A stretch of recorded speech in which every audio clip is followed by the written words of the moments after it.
Saving account रे केते टंका रखि परिबे आसला नुआ नियम अधिक रखिले गणिबे दंड बंधा होई जिबे जेल हाजत को हिसाब देई न पारिले घर जमी बाड़ी सबू सीज करिबे सरकार। भारत में डिजिटल बैंकिंग एवं ऑनलाइन कारबार व्यापक होबार लागिछि। यूजर संख्या दिन को दिन वृद्धि पाइबार लागिछि। बहु संख्यार लोक बैंक न जाई ऑनलाइन माध्यम रे कारबार करछन्ते। बहु संख्यक लोक एबे भी संचय खातारे सेमानक संचय रखि थांती। अधिकांश लोक दरमा ठारू आरंभ करी व्यवसाय रु पाउथिबा आय किंबा नेण देण पई संचय बैंक खाता व्यवहार करती। तेबे साधारणतः अनेक समय प्रश्न उठे गोटे संचय खातारे केते टंका रखि परिबे, गोटे दिन रे केते नगद जमा करि परिबो एवं अधिक जमा रखिले आयकर विभाग चढ़ाऊ करिबो कि ये तमाम प्रश्न उठी थाए। तेबे ए नै कोन रहिछि बैंक नियम केते टंका रखि परिबे। बैंक एवं आयकर विभाग रो संचय खाता जमा संपर्क रे किछि नियम अछि।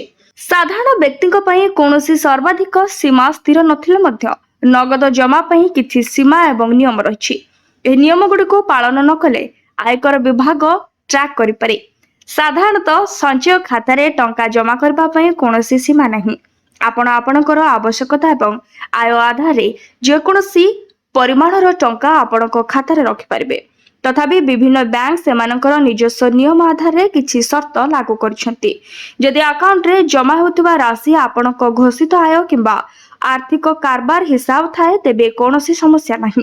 किंतु जदि बैंक अकाउंट रे मोटा अंकर टंका जमा हुए एवं ताहार उत्स कोन ताहा जणा न पड़े तेबे आयकर विभाग याहर सूचना मागि पारे। यदि हिसाब न देई परिबे अकाउंट सीज कर देई पारे आयकर विभाग। आयकर नियम अनुसार जदि जणे व्यक्ति आर्थिक वर्ष मध्यरे तांको संचय खातारे 10 लाख किंबा ताठारु अधिक नगद जमा करंती तेबे बैंक को एही सूचना आयकर विभाग को जणाइबाक पड़िबो। एही राशि गोटे थररे किंबा पृथक कारबार रे जमा करा जायछि कि नाही ताहा मध्ये देखिबो बैंक। आउ खाताधारी को एने पचारि परिबो बैंक। जदि व्यक्ति सठिक आय रेकर्ड एवं डॉक्यूमेंट प्रदान करिबारे विफल होंती तेबे आयकर विभाग आईन अनुसार कार्यानुष्ठान नेबे। Bureau report BNS live.